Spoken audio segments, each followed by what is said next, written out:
This should be like. Okay, I'll second. Yep. Let's go ahead and start off the Pledge of Allegiance then.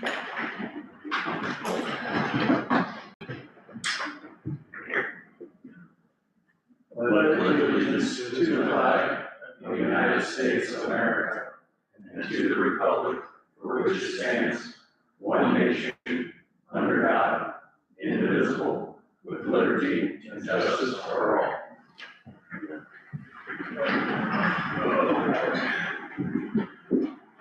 Let's go ahead and get the roll call done.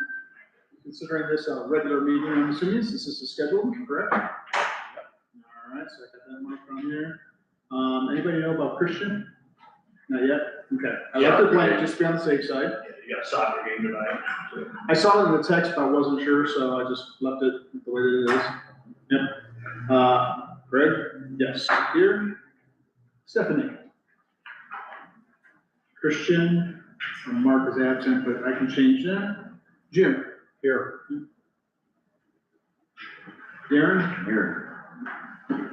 Gail? Here. Stuart? Present. Ellen? Here. Sandra? Here. Let me just hold in, that is here and here. Stucky? Here. And Chris?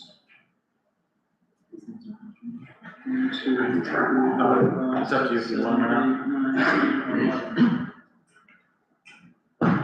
0.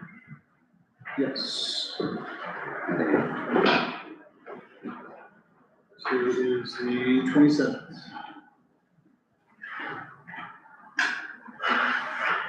And no pass on. All right. Ready to call the meeting in order?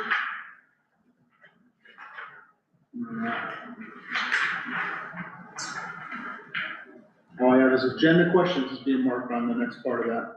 For reorganization? Yeah, just, no, just if anyone in the audience has a question, has any questions on the agenda. We're gonna have the public hearing at 6:30? At 6:30. Okay. Do we have any minutes from the last meeting? I'll get them for next meeting, and Understood. I talked to Chris about it. Yep. Considering the thick packet we've got here, I understand. All right, into the discussion section of this then. Going to discuss windmill, solar, and carbon capture. I didn't see any information in the packet. No, what, not, no. Where's that? Here. Mm-hmm. That's what you said. You got the wrong packet. I was thinking you did. Yeah. I was like, okay, that's weird. No, that's completely my bad. I must have stuck the wrong one on there. Was it the Give me 1 second, let me just print it off. All right. January, Yeah, yeah. Oh, do we need to notice that? all right. January 22, 26, oh, it's not January. No, Oh, holy cow. Student time work all this. here's the one, August 27th. Yeah, give me 1 second. All right. That they did that. Yeah. How many copies? 12 here. There's 12. 14. Okay. Let's see my cross. Everyone talk amongst yourselves. Those were not the topics. Murmur.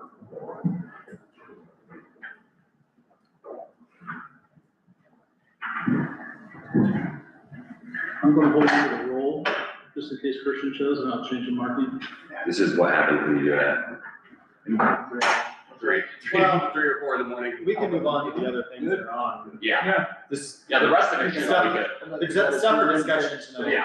I think I got that cancer in your ring. Okay, so. You did Arizona? Nope, that's good. Yeah. I didn't think so. Are we ready? Yeah. Okay. The discussion tonight is just for items to bring forward at the next meeting. The tiny home amendment is something you guys have been discussing for as long as I've been helping out here, and probably back before that. But Andrew put together language in there, for the mobile home, tiny home communities. The stuff in red is what is proposed. And then on the second page there, shows, the minimum square footage for those. 800 square feet would be for a mobile home, and 400 square feet for, a tiny home would be the minimum, dwelling sizes. It'd still have to meet all the setbacks and be in a mobile or tiny home community, and then those definitions there. So, review those, but that'll come up at the next planning commission meeting,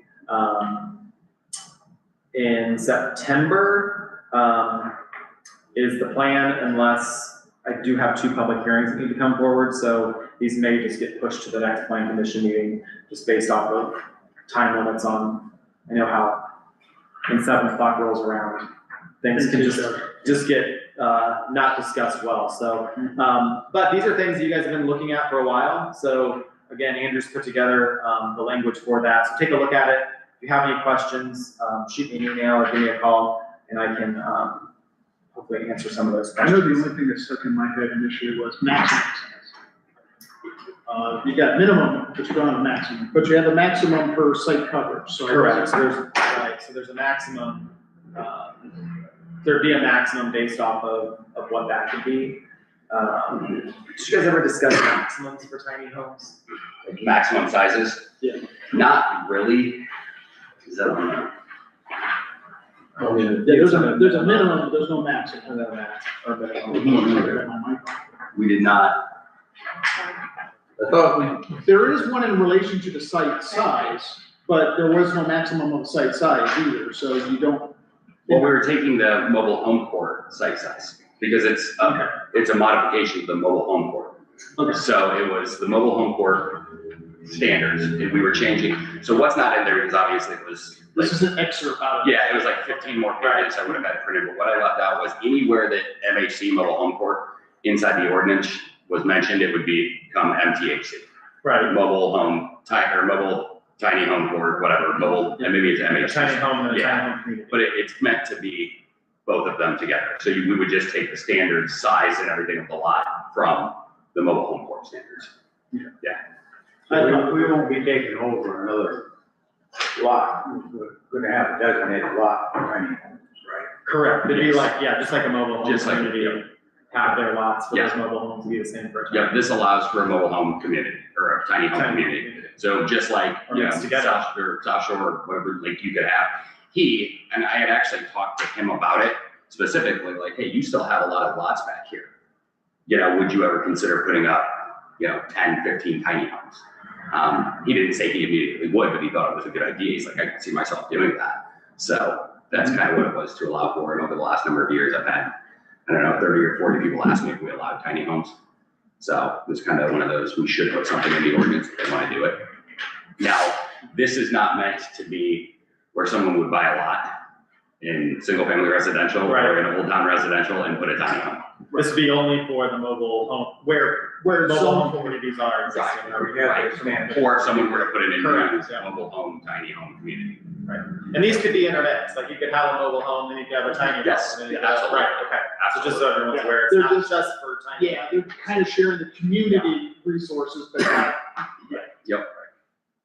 So this is a minimum of 10 acres? Is that- That's for the community, for Okay. the whole community, and that's always, it's like, South Shore, I don't know how many acres they have out there, like I don't know. 20 or something, or, Something maybe thinks 25. yeah. But if we wanna make that smaller and allow less, like say an acre or 2 acre parcel, there's nothing saying we can't do that, if that's something you guys wanna do. I don't think it would be a bad thing, we just, It's 40 acres now, is it 40 acres? total, both Okay. lots, yeah. So the 10 acres is not something that's been proposed, that's been in your ordinance. I understand. Okay, I'm just trying to. Yeah. But if you guys wanna make a change that and say, yeah, you could have 2 acres or 3 acres, it's up to you guys. As Probably possible should. recommendations. yeah, probably, typically you're gonna want your mobile home courts to not be little 2 acre lots everywhere, right? Or 5 acre lots or 7 acre lots. You want them to be in an area that can support X number of houses, right? So you don't want that to be a family Little- compound type. little- Yeah.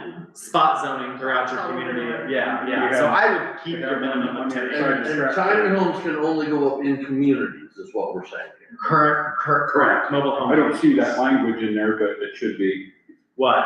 that it only can be. It can only be in your mobile tiny home community district.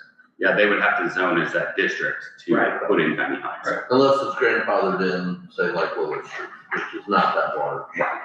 Right. Yeah, they've just been there Zone, forever. Sure. Okay.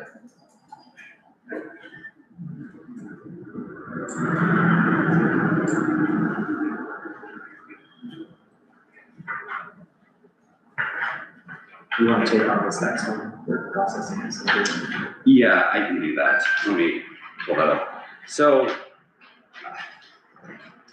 this is one I was introducing as a recommendation. Currently, Butler has no data processing facility, nothing. There's nothing with those types of facilities whatsoever.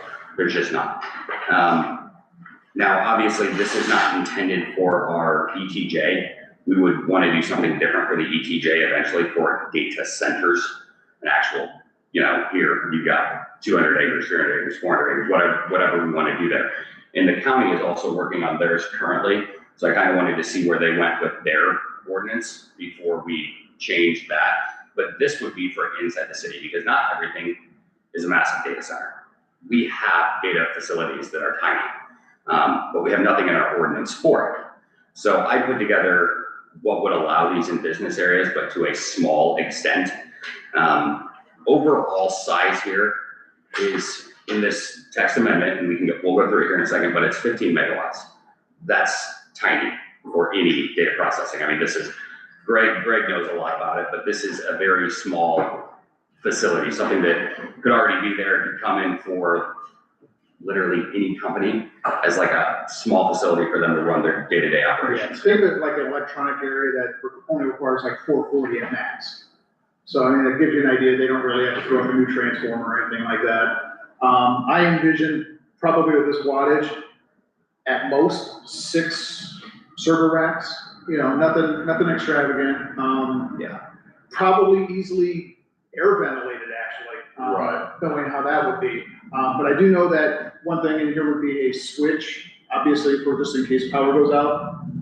Those puppies can be kind of loud, so I don't know if that would be external or internal. It would have to be internal according to this. Any electronics I read it equipment as of external. that, I think it's internal. We'll go through it here. Okay, yeah, not a problem. But other than that, nothing really kind of jumped out. I saw that this could be battery backup if it was small enough. Probably a very small generator, gas powered, didn't even have to be diesel. It could be regular gas.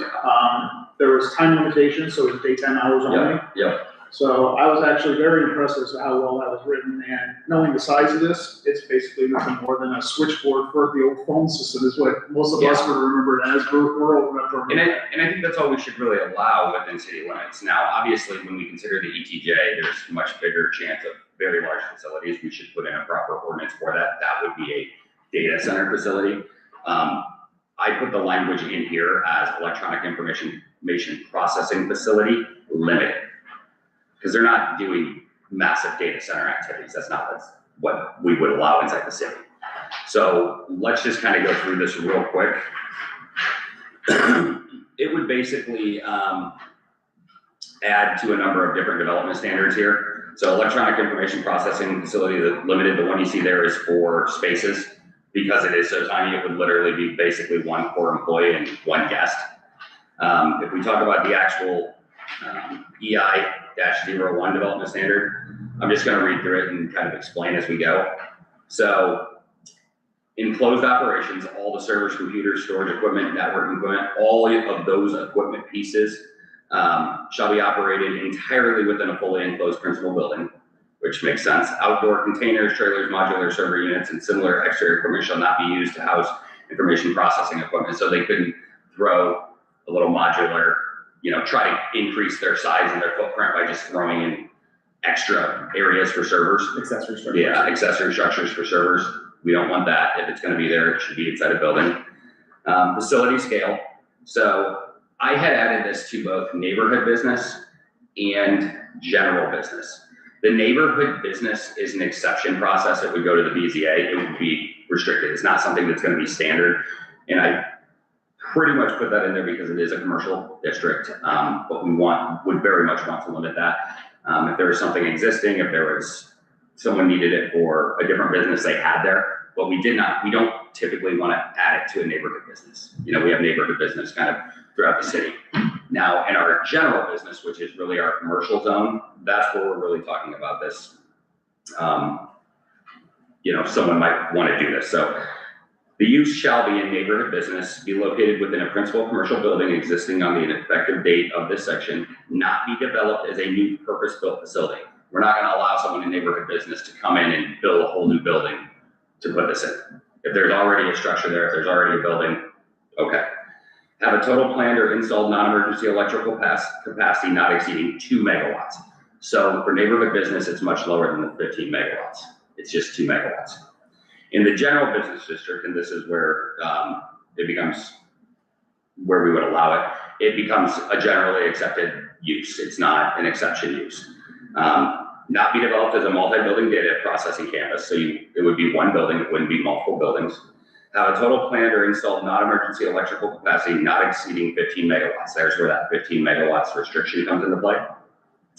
The electrical capacity shall be determined from the utility service agreement, utility will serve letter, approved electrical plans, transformer capacity, or other documentation. So they have to document how many megawatts they're using and submit it to our city superintendent so that we have a record of it. Adjacent parcels, buildings, equipment, or services under common or affiliated ownership or control shall be considered together when determining compliance with the electrical capacity limitation. So they couldn't buy the lot right next to them and get another 15 megawatts. You know, if they bought that, it would be a lot next to them. It would be 15 megawatts for both together for that owner. Emergency standby generation shall not be used to increase or supplement the electrical capacity otherwise permitted by this section. So they couldn't say, we have 15 megawatts, we're gonna add enough generators to get us 20 megawatts. That's not okay. You're just beating the system. Water and cooling. So once through cooling systems, cooling towers, evaporative cooling systems routinely consume municipal water or groundwater or heat rejection are prohibited. We would not allow them to take in water and, you know, keep using the water to cool. We want a different type of cooling system. So process cooling shall use air-cooled, dry-cooled, sealed, closed loop, or other substantive non-consumptive cooling technology. So we're saying you would need to basically, in the scenario of Butler, it would be more like an air-cooled system. You fill it up once, you just keep piping that through a cooling system, and it air cools it. Was it a geo? Pretty much. Or a glycol. Yeah, or a glycol. Or a dedicated AC. Yep. But it would not be, once you fill it up, you're not pulling any more water from the water system. Continuous or routine consumptive use of municipal water or groundwater for equipment cooling or heat rejection is prohibited. Water may be used for drinking water, so that's just stating the water that's going to the facility can be used for these things, but not for your cooling. The applicant shall provide the city superintendent with the anticipated average day and peak water demand and a description of the proposed cooling system before issuance of an improvement location permit.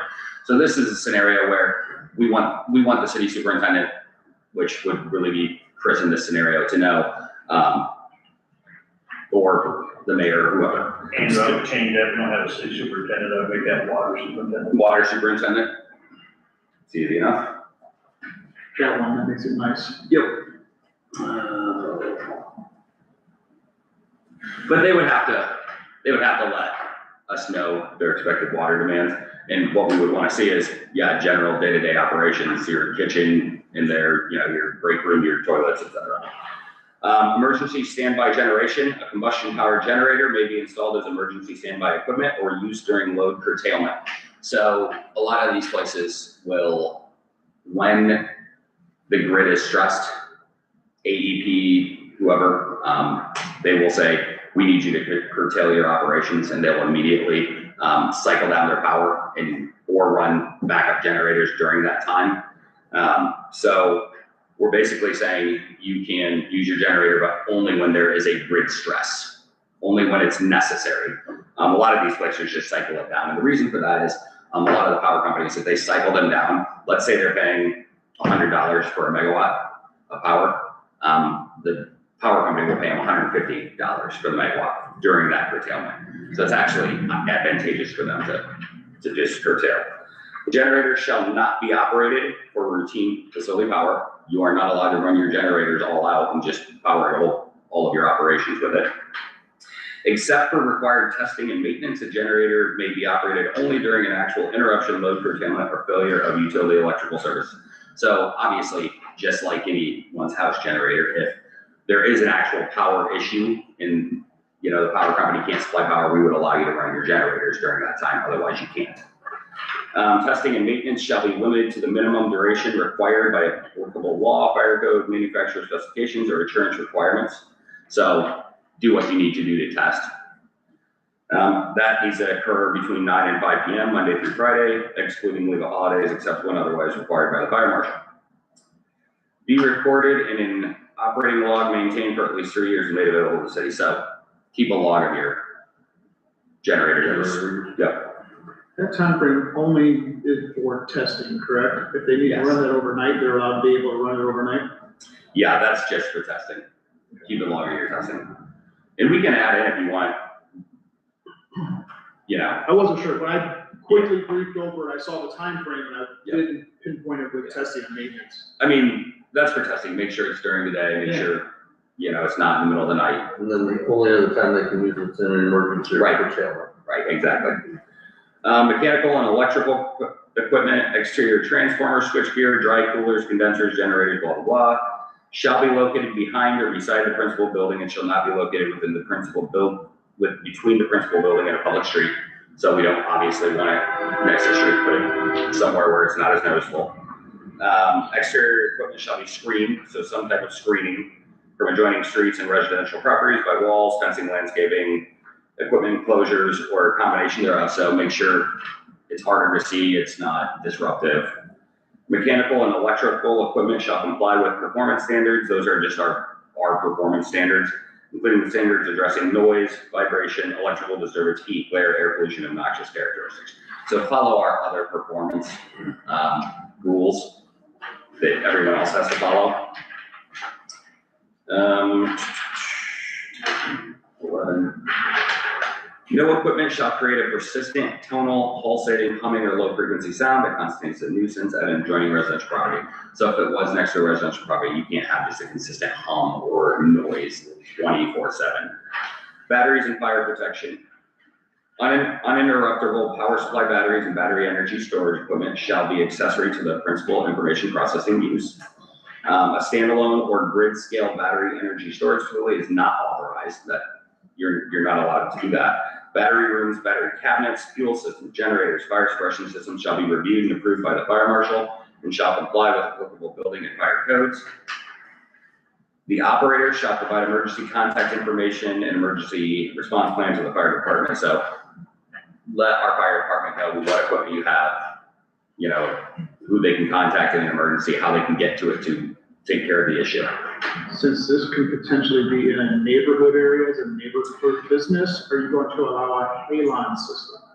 I don't think it would ever be, this is all about general business, not our neighborhood business. Okay, understood. Yeah, the general businesses, let's be honest, I might have enough equipment at my house Well, to go past the general or the neighborhood business which I restrictions. understand, but halon can actually be pretty dangerous. Yes, In the right area, yeah. Application information, so in addition to the information ordinarily required for the improvement location permit or special exception, the applicant shall submit a description of the proposed operations and number of employees. Utility will serve letter or equivalent documentation to the electrical capacity. Sealed electrical plans identifying the maximum planned electricity capacity, a cooling system and water use narrative, number, capacity, fuel type, location, and testing schedule. Type, capacity, and location of battery systems, a plan for screening exterior equipment, any additional information reasonably necessary for city superintendent, community development officer, fire marshal to determine compliance with this section. Expansion or alteration, an increase in electrical capacity, addition of generators, material alteration of the cooling system, expansion into another building, constitutes an expansion of use and requires a new or amended improvement location permit. So if you're gonna grow, if you're gonna get bigger, you need to come see us. A facility exceeding the applicable electrical capacity limitation or otherwise failing to satisfy this section is not an electronic information processing facility limited and is not permitted in the neighborhood business or general business. So if you need more than that, you don't qualify. Yeah, Period. be outside of the facility. Yeah, you need to go. As a data center. Yeah, outside as a data center, yeah. Yep. The rest of this is really, there is a section on definitions, so general business, we put in just the fact that you can do that, and then electronic information processing facility, an indoor commercial facility primarily used for the operation of servers, computers, storage systems, networking equipment, associated. So it was an addition of a definition of what that truly is.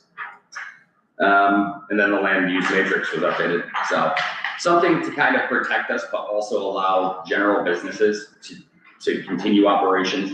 I mean, we probably have companies in the city that have more networking equipment in their normal company. But technically, we have nothing in the ordinance to account for if they want a small separate building to even run their day-to-day computer operations. Technically, I mentioned that, to be honest. I know. I try to be restrictive enough, but not, I mean, let's just say a big business said, well, I wanna buy this little lot over here in general business, and I want to put all of my computer operations here and open up my floor and more production. I mean, we would have to have something for that, so, yeah. Pretty restrictive, but enough that a company like that would be able to do it. Pretty good. You almost timed that perfectly, because it's going Right? 8:30, 6:30. 8:30. I have, We're gonna get overtime. I'm on Yes. 24-hour time, I'm still on the clock, so, yeah. So it is 6:30. Yeah, go ahead and do your public hearing. So let's go ahead and open up the floor then for the public hearing portion of this. Are you to hear about any introductions, or should I just say, gentlemen, step up to the mic? I mean, there's not a lot of folks here. I would just give Dairy Queen representative an opportunity to speak about the project. There you go. Step right up there, kind sir. Wayne Richardson from Bertrand and Associates in Fort Wayne. You guys see my address? 801 Lawrence Drive, Fort Wayne. Yeah. Almost kind of know where it's at. Yep. I'm here representing the Dairy Queen Grill and Chill that is being proposed in the name of subdivision, but off of US 6. We're proposing a 2,000 square foot building, or just under that, with a drive-through facility. The majority of the site will have the 2-lane drive around it, one way, with some parking on the east that is facing the J Street. There will be 2-way traffic in the rear, where the dumpster enclosure is, and our perpendicular parking back there. The site meets all the applicable standards. We're not asking for any variances. And on the plan, if you've seen them, the south end has been changed. Originally, we were only going to have one way all the way around. There's a business looking to purchase the parcel to the west of us that requested essentially having cross access across our parcel. They currently have access south of our parcel, between our parcel and the retention pond, but they would prefer a more direct connection to J Street. So we have worked with them to revise our plans such that it would work with them in the future. So it's basically a shared connection between the two of you, so It would be. more egress. Yeah, we revise ours to facilitate that in the future if they pursue it. So. It's a little bit nicer having that far off 6, so that way there's not a whole lot of traffic on 6, yeah. My name is Wayne Richardson. The document I handed you a little earlier ago was a copy of the application, just so you had that. So hold on to that for after this. Put it right under the attendance sheet, so that. I know the only thing that I have one question on, because I actually reviewed the plan, signage. I didn't see where your grills, the broadcast sign showing sales and stuff like that, is that off of Jake Street or is that off of US 6? So I couldn't find where it was. Yeah, the sign location plan had it up in that kind of northeast corner, where the whole sign would be there. I didn't see a marking for it. So There was one on the zip file that he sent you, that Andrew sent. I can show it to you if you wanna see it, I got it pulled up. Here, If you just show me, tell me what file it was, yeah. It should be, Cause I looked at the sign matrix and it shows where the parking lot lights are at, but I didn't see where the sign was marked. just a second.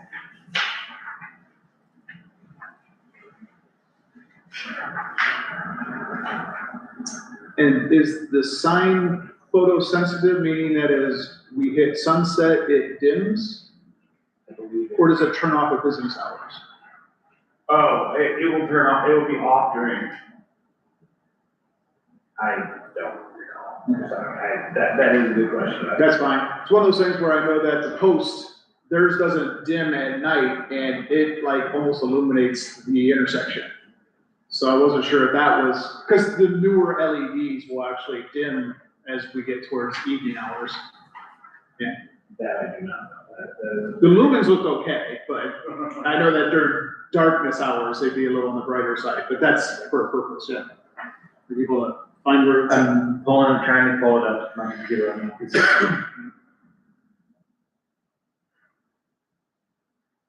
may have been. And it's good that you did bi-directional on the backside, because where your dumpster's at, your approach is from the north, and Yeah, and we didn't know, how we dealt with front loading and rear loading, so we tried to make sure, and we always check our truck turns from both directions, bi-directional for that reason, because we've had changes in that in other projects.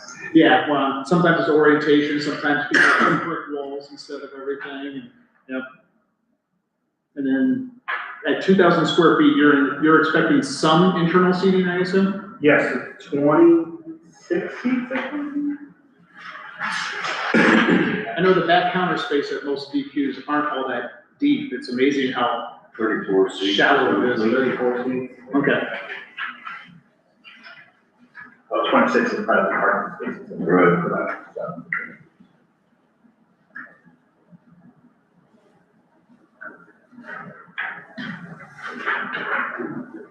It almost giggle, you almost might have to have some bicycle parking spots out there.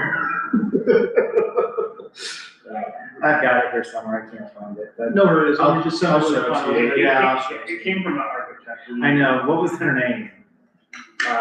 Wilkerson, Wilco, James at Wilco.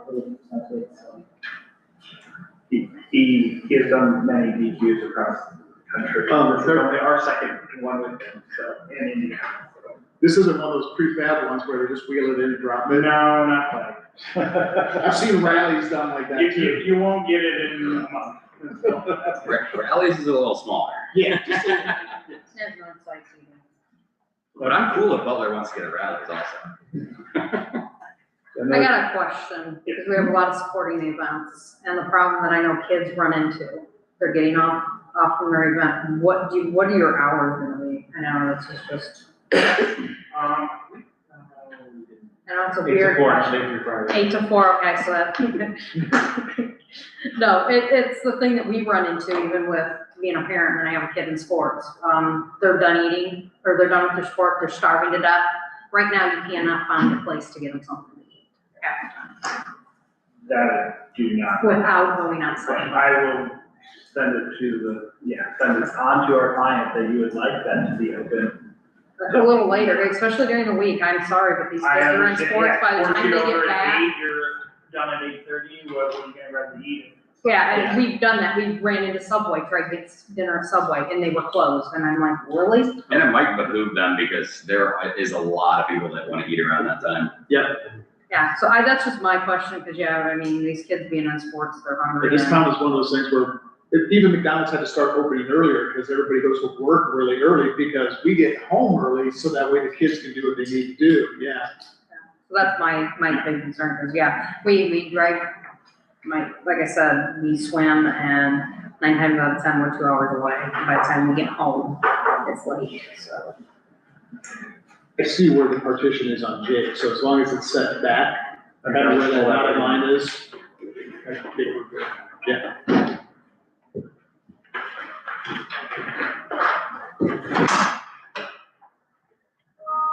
What other Dairy Queens do you guys own? I thought too, but it was Marcus, that's a. No, No, this is the sign, this is just a sign, like a, the sign. At the very here. That's what I was thinking. What other Dairy Queens did I'm you always work just with, more you know? concerned about. The one that I worked on was that one that, the Grange, that's fine.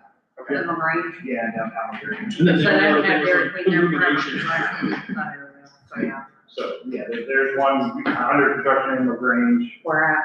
downtown LaGrange right now. Okay. And then, Cause they used to have one long time ago when I was a kid. It's gonna be a little hard to get a wagon in that direction.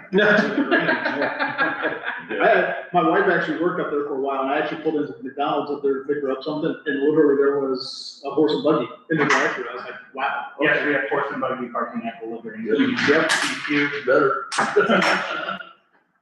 So the only ones that you own is the one like in this one, or? I don't, those are the two that we worked on. I'm the civil engineer, this is the first one I worked on. Do you know how many he owns, the owner of this one? This, between Butler and the Grange, I think, close to 8 to 10. Yeah. Yeah, his brother owns in Michigan. Got one in Perrysburg, Ohio. And he is from around here, I mean, he's been around this area. Yeah, Todd used to own the marathon. gas Oh, is it station. Todd? Yeah, Oh, he's a great guy. yeah, and he sold all 5 of those, and when he sold, I think he had 1 Dairy Queen at the time, and he was just putting all his buying Dairy Queens going forward. They like the way they go right down to it, and they tell him, hey, this is your key, busy points, you need this many employees, and they schedule everything for it. It's just a lot easier to run a car than what it was in a convenience store. Well, you know, there's a lot of Amish towards Hamilton, and there's a lot of bugging posts in the Hamilton area. You put in a Dairy Queen, you'll probably get business.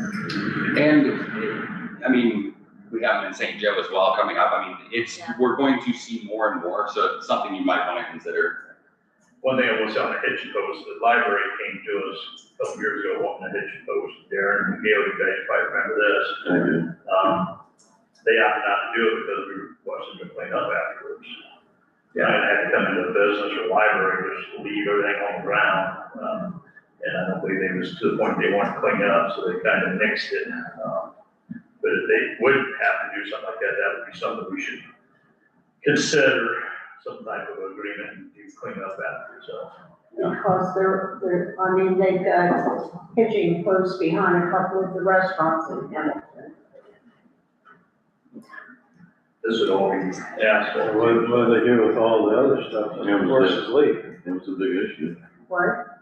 Let the horses leave, you don't, the book and all that kind of, they just leave it there. Food happens. I know the stores in Spencerville at times can be very nasty. Alright. I think Todd's a very good businessman, he'll consider the pitch and post, he'll consider the opening of the hour, the policy. You can't be open just because soccer team wants to have a hamburger. No, but I'm just Yeah, saying, and have I mean, closing at 9 o'clock is, I mean, But we're have 5 past. employees, but you're gonna get 3 customers from 8 to 10, it's not gonna be feasible, but Todd's smart enough, he'll be able to look at his sales and stuff like that, and set his hours up. Yeah. Might do extended hours on Thursday, Friday, Saturday, when, you know, the bigger Games games are are on, yeah. Something like that. What's your projection completion date? It depends on the start date when you get going. With the winter, I think they would be hoping for an early or spring open. It's possible. And he broke ground for the right one. I believe it's okay.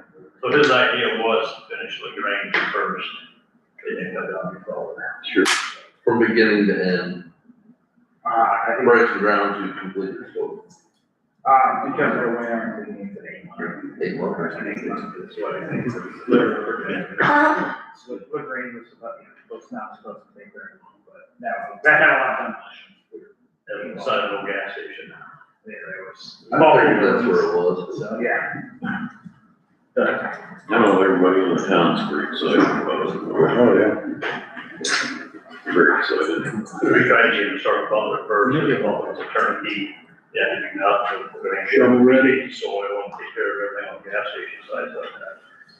Go along with it.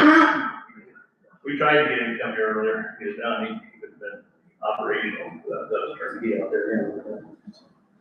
It's nice that it's not just a dedicated ice cream site either, it's actually a kitchen as well, so that'll come in handy. Yeah. Well, do you wanna go through the development plan, Doc, that Mr. Provine prepared for his last hurrah? I'll go through it for him, but, so it's in compliance with everything here. It's in the correct zoning district of general business. They're on Jake Street, meets the front yard setbacks and the side yard setbacks. Rear yard's not applicable, it's 2 front streets there. Lot coverage, way below the 90% maximum. I'm on page 2 already for those of you, or page 5 who are looking. Height, maximum height required or allowed is 45 feet, obviously way under that at 21.6 at the parapet. Sewer and water, obviously gonna be connecting there with sewer and water. Only accessory structures, the dumpster enclosure, which is in compliance. Entrance and drive, it's a 2-way drive there, off of Jake Street, so meets that standard. Erosion control for environmental, they'll have to obviously comply with any Rule 5 or soil water, district, compliance. And we already have the. Oh, you We have that. CGSB? Oh, you do? We Cool. have a review done, we're waiting for development plan approvals, and then we know the ground. Nice. Cool, good. Fence and walls, the only thing there is the trash enclosure. Landscaping meets the landscape standards, in the 3 shade trees, the 30, large shrubs, and the 66 small shrubs, so they're on the landscape plan if you look at that. Those are going along Jake Street, right? There's some along Jake Street, there's some along the rear, or I'm gonna call it the rear, but the rear side yard, and then there's stuff, there in the middle and along the building. So it is along Jake Street and along the rear of the property. Along the parking lot of the rear, yeah. That's it. Yeah. They just weren't very well marked, so. Smaller picture. Yeah, that's what it is. Lighting, the photometric plans were submitted, and is in compliance. There's no really any loading dock, proposed. Outdoor storage is just the dumpster, it should be screened. Parking, is paved and striped with, ordinance requires 12 spaces for 34 seats, and they're providing 26 spaces. The performance standards, doesn't have any, conflicts with the zoning there, so it's in compliance. Signage, like we just discussed, meets the signage ordinance, and any vision clearance standards, that pylon sign will be pushed back far enough that it's not gonna be really it won't be in the right of way, which will help with that as well, not being able to see that, so. It's in compliance with everything there. I believe you've got I have a sheet right here. a sheet for motions and approvals, unless you guys have other questions.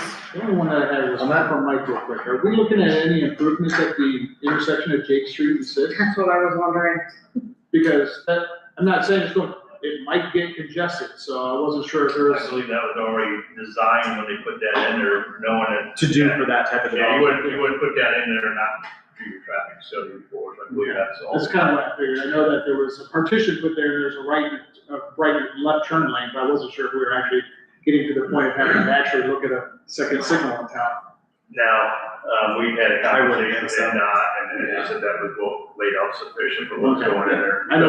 With AutoZone and whatever's gonna go next to Dairy Queen, everything's gonna come out that backside anyways.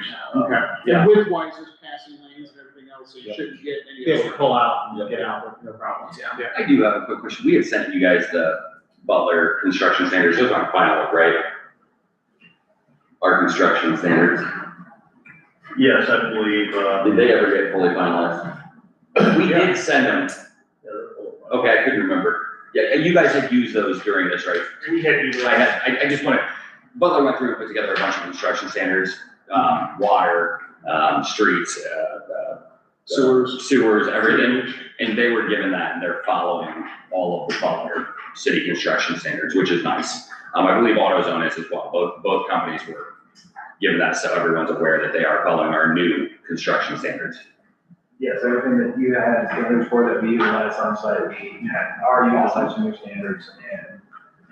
Perfect. I just wanted everyone to be aware. Right, and we don't have any facade type of requirements, kind of like when you go to like Streetsboro, Ohio. No. Everything has to be done in brick. Yeah. Okay. Yeah, that gets expensive. Yeah. It looks nice. It It looks nice, but it gets expensive. That's a hard way to bring people. Yes, exactly. All right, anybody else got any additional questions? I mean, you could as the planning commission if you guys want. We want businesses to roll in here. We want them to be identifiable, not Right, land with right. everything else. Yes, exactly. All right, anybody else got any questions? Anybody want to move for a motion to vote? Ready for a second? All right. All in favor? Aye. Adopt the findings? Need a motion to adopt the findings? Need to have a motion to adopt the findings? I'll make a motion to adopt the findings. Who's second it? Second. All right. All in favor? Aye. Aye. Any against? Mark is approved. Stephanie, you did the motion to approve the development, who seconded it? I did. Carolyn.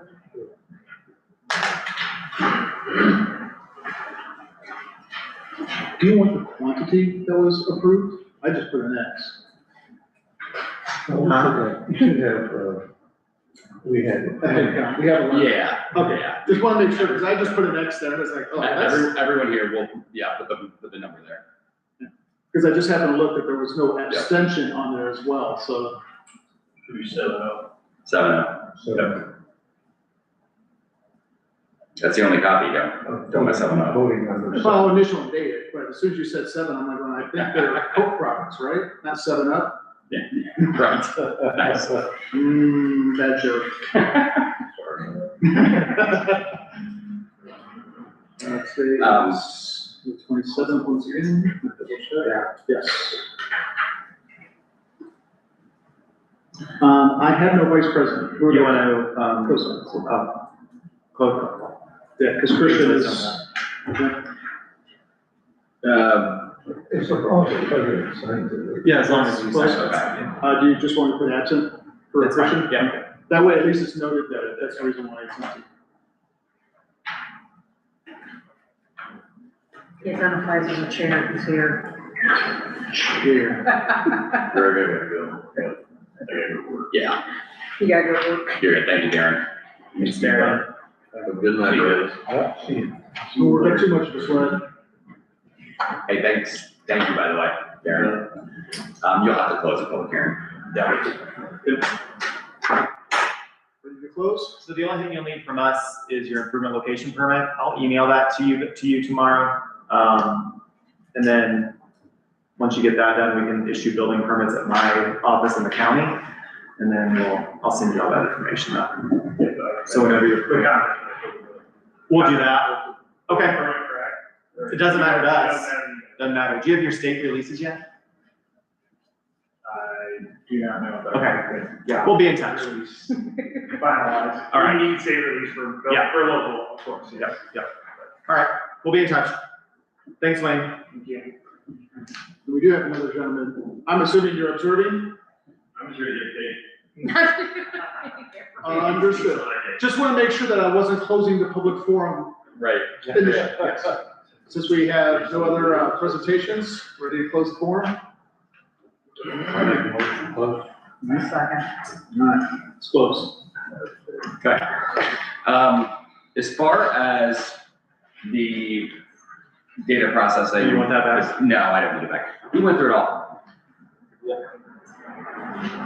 It needs to come up to vote, get it in. It was kind of one of the last things I was trying to get through. Well, I had like 4 things I was trying to finish up before I left, and that was one of them I was working on.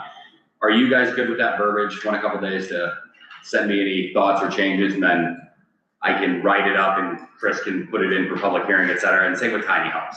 Like if we get them both in at the same time, so you guys are doing text amendment, public hearings all at the same time, it would make sense.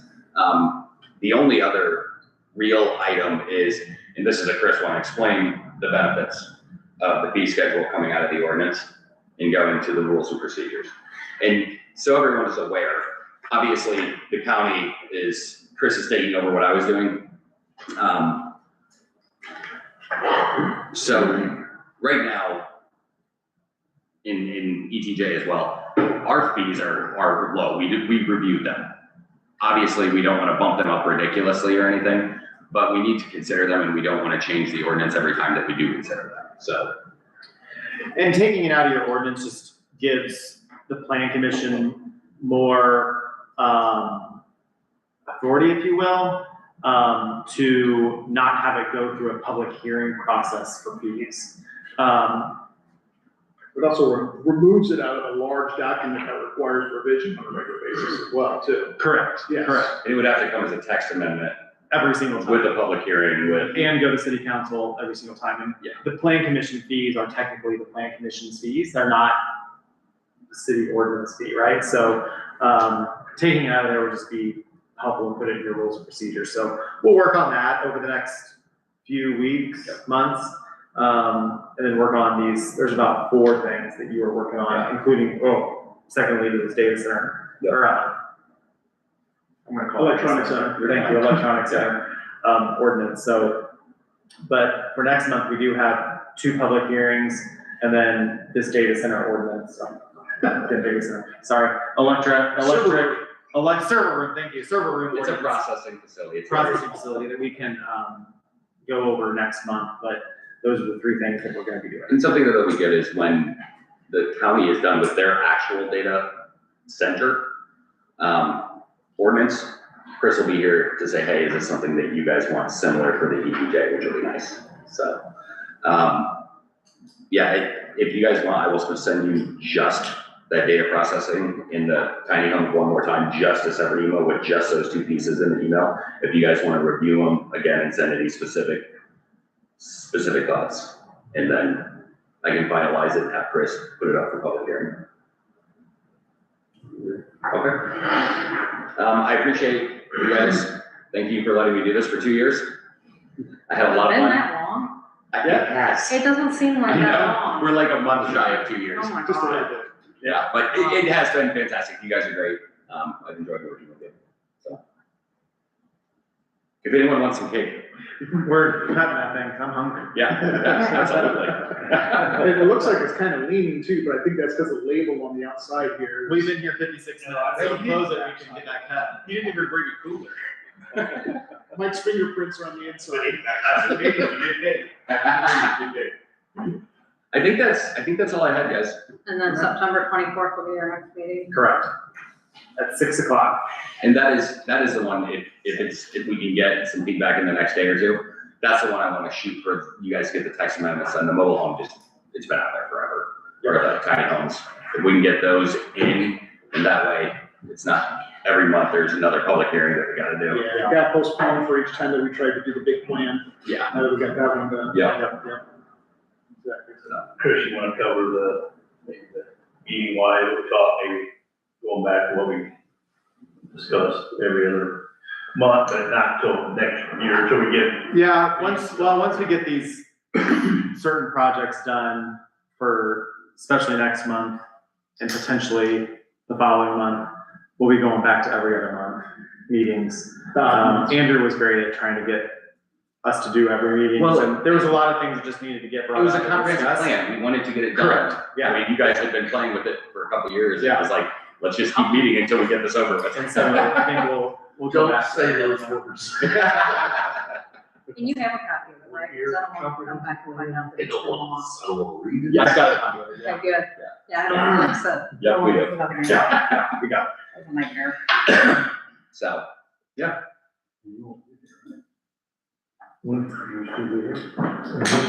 For 2 more meetings. November, December. 4. 4. Oh, 4 more meetings, but 2 with us. Well, this one's on the 24th. in November may come around and we may not have anything pressing in November. Yeah. So one of those may get canceled, that we're not sure yet, but I think that you guys have done enough over the last 2 years. I mean, I think you would be good at this point to go back to every other month. It would make sense, unless there's also the chance that an awesome builder comes in and wants to get his development plan in immediately and. Well, and if something would come up Yeah. that where we would do 2 meetings in a month and nothing's the next month, Right. we'll figure that out, but. And Chris and I talked, It's I not a want to do a meeting, just to have a meeting. Yeah, we're not- We're busy enough, we don't want to Yeah. sit here and shoot Yeah. breeze for an hour. I mean, I do. Yeah. Next time I'll be in the audience, guys. All right. Do we have a motion to adjourn? Make a motion to adjourn. Second. We're adjourned. Well, we won't be having it on the 26th.